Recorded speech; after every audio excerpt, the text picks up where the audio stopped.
தவக்காலம் 2ஆம் வாரம் ஞாயிற்றுக்கிழமை. முதல் வாசகம். இறை மக்களுக்கு தந்தையாகிய ஆபிராம் அழைக்கப்பெறுதல். தொடக்க நூலிலிருந்து வாசகம். அதிகாரம் 12. இறை வார்த்தைகள் 1-4 வரை. அந்நாட்களில் ஆண்டவர் ஆபிராமை நோக்கி, உன் நாட்டிலிருந்தும் உன் இனத்தவரிடமிருந்தும் உன் தந்தை வீட்டிலிருந்தும் புறப்பட்டு நான் உனக்கு காண்பிக்கும் நாட்டிற்கு செல்.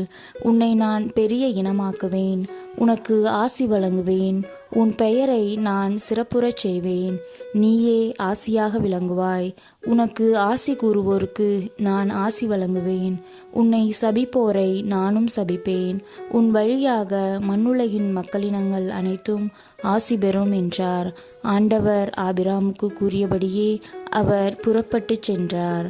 ஆண்டவரின் அருள்வாக்கு. இறைவா உமக்கு நன்றி. பதிலுரை பாடல். திருப்பாடல் 33.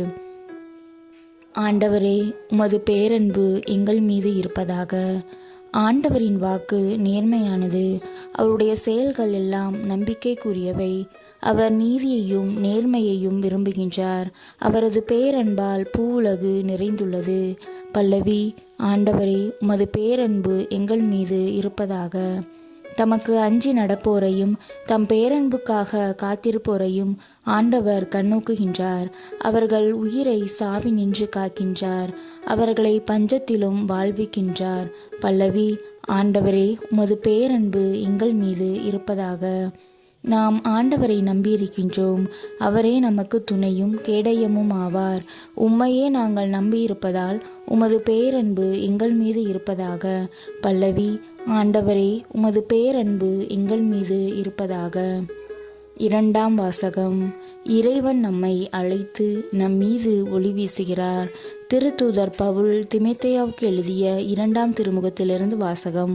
அதிகாரம் 1. இறை வார்த்தைகள் 8-10 வரை.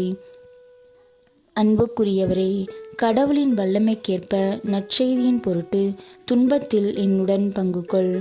அவர் நம் செயல்களை முன்னிட்டு அல்ல, காலங்களுக்கு முந்திய தமது தீர்மானத்தின்படி கிறிஸ்து இயேசு வழியாக நமக்கு அளிக்கப்பட்ட அருளின்படி நம்மை மீட்டுள்ளார். நமக்கு தூய அழைப்பு விடுத்துள்ளார். நம் மீட்பராகிய கிறிஸ்து இயேசு உலகில் தோன்றியதன் மூலம் இப்போது அருள் வெளிப்பட்டுள்ளது. அவர் சாவை அழித்து அழியா வாழ்வை நற்செய்தியின் வழியாக ஒளிரச் செய்தார். ஆண்டவரின் அருள்வாக்கு. இறைவா உமக்கு நன்றி. நற்செய்திக்கு முன் வசனம்.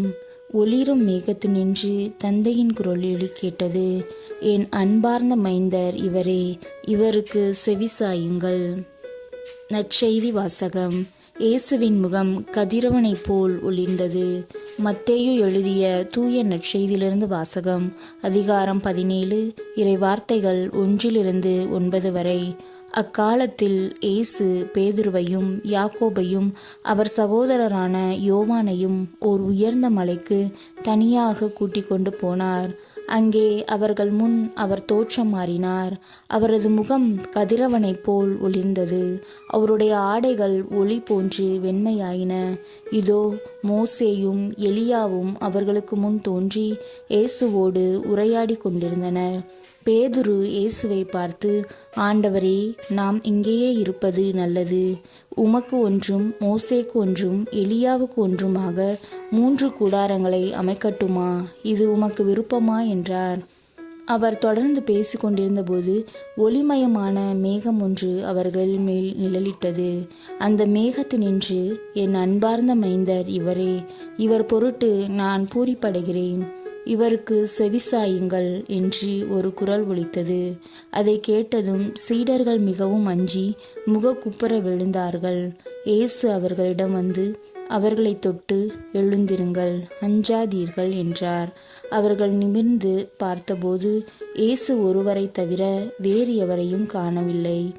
அவர்கள் மலையிலிருந்து இறங்கி வந்தபோது இயேசு, மானிட மகன் இறந்து உயிருடன் எழுப்பப்படும் வரை இக்காட்சியை பற்றி எவருக்கும் சொல்லக்கூடாது என அவர்களுக்கு கட்டளையிட்டார். ஆண்டவரின் அருள்வாக்கு. கிறிஸ்துவே உமக்கு புகழ்.